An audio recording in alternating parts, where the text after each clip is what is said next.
Kisah Si Tanggang, Malingkundang versi Melayu. Dikisahkan pada suatu desa terdapat pasangan suami istri bernama Si Talang dan Si Deruma.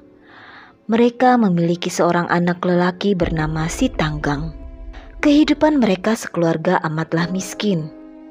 Si Tanggang selalu berhayal untuk menjadi kaya dan terkenal suatu saat nanti. Pada suatu hari, Si Tanggang melihat sebuah kapal besar berlabuh di muara sungai yang dekat dengan rumahnya. Ia pun langsung pergi menemui nahkoda kapal dan meminta untuk dijadikan awak kapalnya dan bekerja di sana. Nahkoda kapal pun setuju, karena selain butuh tambahan awak kapal, ia melihat Si Tanggang memang terlihat cekatan. Ia melihatnya sendiri ketika Si Tanggang menuju kapal dengan menggunakan sampan tadi. Meskipun Si Talang dan Si Deruma sangat keberatan melepaskan Si Tanggang untuk berlayar bersama kapal nahkoda itu, mereka akhirnya terpaksa mengalah. Si Tanggang pun berjanji akan kembali ke desa setelah menjadi kaya nanti. Nahkoda kapal sangat suka dengan Si Tanggang karena ia sangat rajin bekerja dan selalu melakukan apa saja pekerjaan yang diperintahkan oleh nahkoda. Hingga akhirnya Si Tanggang pun diambil sebagai anak angkat sang nahkoda. Hari demi hari berlalu, nahkoda kini semakin tua. Kemudian Si Tanggang pun ditunjuk menjadi nahkoda baru kapal itu. Semenjak saat itu, ia pun mendapat julukan Nahkoda Tanggang. Si Tanggang merupakan orang yang efisien dan pandai dalam berbisnis.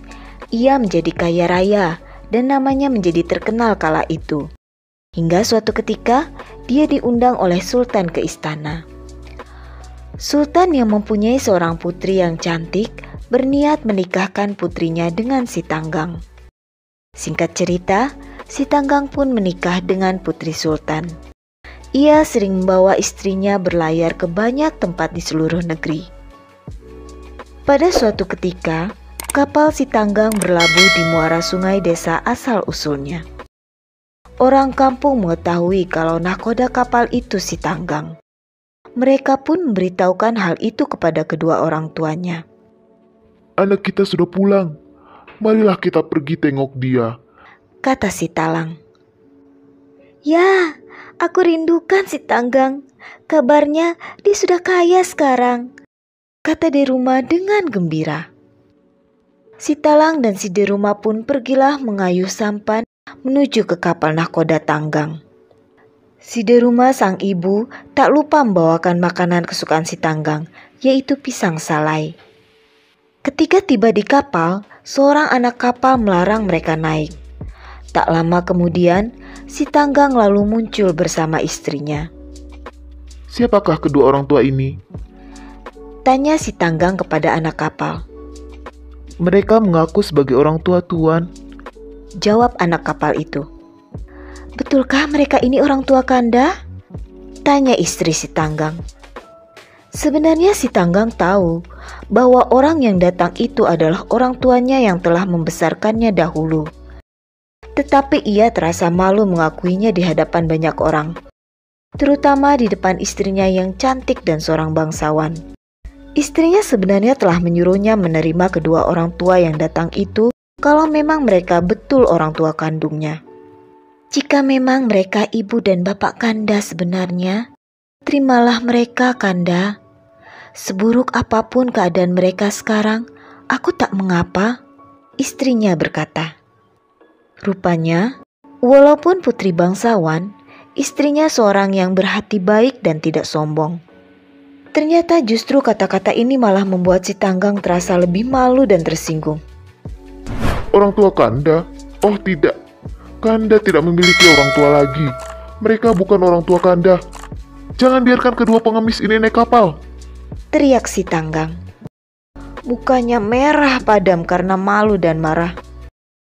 Oh anakku Si Tanggang, aku ibumu nak. Ibu ada bawakan pisang selai kegemaranmu nak, kata ibunya Si Deruma.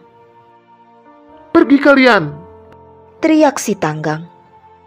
Dia memukul tangan ibunya, lalu pisang salai yang dibawa ibunya dibuang ke laut. Si Talang dan si Deruma merasa sangat sedih dan kecewa. Sungguh tidak disangka, anak kesayangan mereka telah sangat berubah.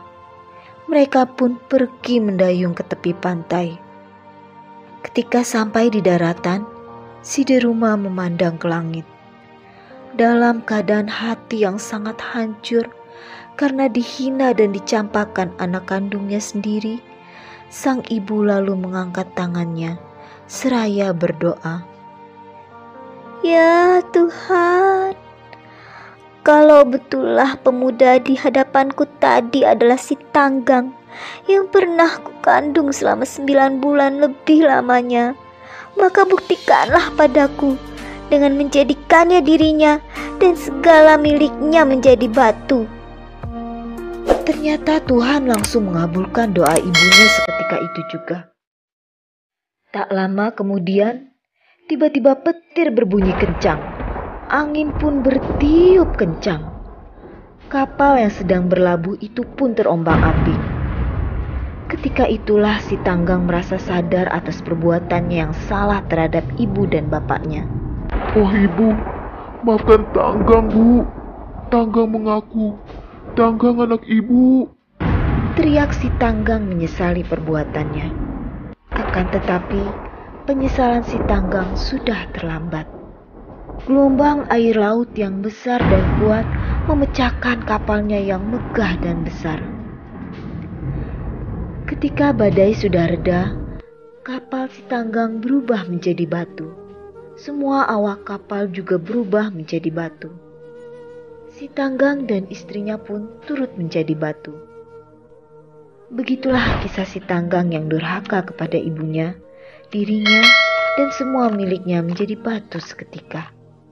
Walaupun istrinya sebenarnya orang yang baik, tapi karena doa sang ibu saat itu yang meminta agar anaknya dan semua miliknya menjadi batu, akhirnya semua yang saat itu bersamanya pun ikut terkena kutukan menjadi batu. Pelajaran yang tentunya bisa diambil adalah, seburuk apapun keadaan orang tua, seorang anak hendaknya jangan pernah durhaka dan malu mengakui orang tuanya sendiri. Sebaliknya, seorang ibu sebaiknya jangan berdoa dan berkata keburukan kepada anaknya berlebihan, karena doa seorang ibu sangat dijabah oleh Tuhan. Jika ibu berkata dan berdoa baik untuk anaknya, maka Tuhan akan menjadikannya baik. Dan juga sebaliknya, jika berdoa keburukan, maka Tuhan pun akan memberikan keburukan untuk anaknya dan juga sekelilingnya.